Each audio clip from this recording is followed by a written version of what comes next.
do you think is the probability of me getting to another planet in my lifetime? Zero. Zero. Really? Yeah. You wanna know why? Yes. What I really want to try to achieve here is to make Mars seem possible, make it seem as though it's something that we can do in our lifetimes. And what do you think is the probability of me getting to another planet in my lifetime? Zero. Zero. Really? Yeah. Well, why? Yes. Please. Yeah, it's just zero. I thought SpaceX gonna go to Mars. I have an unorthodox view on this, so you don't have to. But my read of history tells me that we only do big, expensive things if there's a geopolitical reason for it, either an economic reason or a defense reason. Not just because it's the next thing to do. It's $1 trillion to get to Mars, first. Second will be a little less.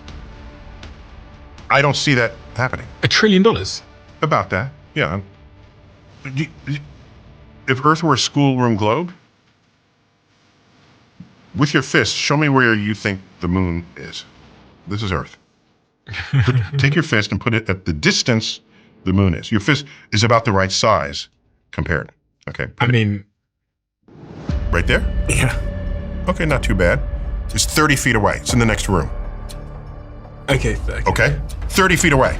Okay. That's the moon. Let's keep going. How far away from Earth did the Bezos-Branson rockets go? Oh, not far. The thickness of 2 dimes above the surface of the Earth. How far away is Mars? It's a mile away. From here? Yes, from this Earth. It's a mile away. It's in Central Park. The moon, 30 feet away. Mars, a mile away. Yeah, it's $1 trillion to Mars. Yes. How long? 9 months. And you have to wait till the planets are configured so that when you travel, you arrive where Mars will be when you get there. And that's a minimum energy orbit. If you had filling stations along the way, you can just fill up with fuel and get there as fast as you want.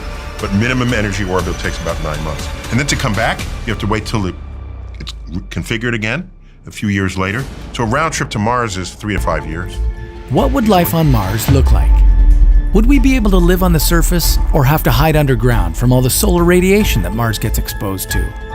Would we be able to terraform it? Mars, fourth rock from the sun. It can be as close as 56 million kilometers away. It can also be as far as 401 million kilometers away. Even if you jumped into the fastest spacecraft ever launched from Earth, getting there would take anywhere from 40 days to 9.5 months, depending on the position of the planets. And after all that time spent in space, you'd finally see dry and lifeless Mars on the horizon. Would you be able to survive there? What would you need to survive on Mars anyway? First off, you'd have to figure out how to produce oxygen to breathe. The Martian atmosphere is very thin, and it's 95% carbon dioxide. You wouldn't be able to just bring the oxygen you need to survive, but you could extract it from the carbon dioxide with machines like NASA's MOXIE. Not only would that provide you and other Martian settlers with breathable air, but also supply you with liquid oxygen propellant. That's the stuff you'd need to lift a rocket off Mars, in case you decide to return to Earth. There's no fertile soil on Mars to grow food in. Instead, you'd use hydroponics, cultivating your crops in a mineral and nutrient solution. No soil required. Of course, without running water on the surface, your colony would only be able to grow 20% of the food you'd need. The rest of it you'd have shipped in from Earth. But don't expect fresh meat. All your food would come dried. Along with the other settlers, you'd probably live in inflatable pressurized buildings. But it's more likely that you'd go underground. Because Mars has no global geomagnetic field, and since its atmosphere is so thin, radiation levels in the orbit above Mars are 2.5 times higher than at the International Space Station. That's too much solar radiation for humans to bear. Forget about suntanning. The sun would appear just half as big as it does from Earth. And if you want to go outside and return alive, you'd need a spacesuit to make up for the near-absent atmospheric pressure and to block radiation. Your suit would also keep you warm, which is important because temperatures on Mars are very low. The coldest winter on Earth is paradise compared to the average Martian winter.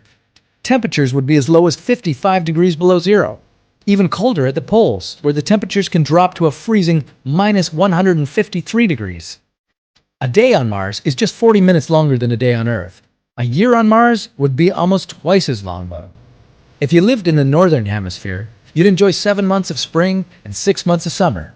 Then there would be a 5-month-long autumn and another 4 months of winter. And not only are the temperatures there low, they can also change dramatically within a week. These variations often result in powerful dust storms. They wouldn't harm you, but they'd clog all your electronics.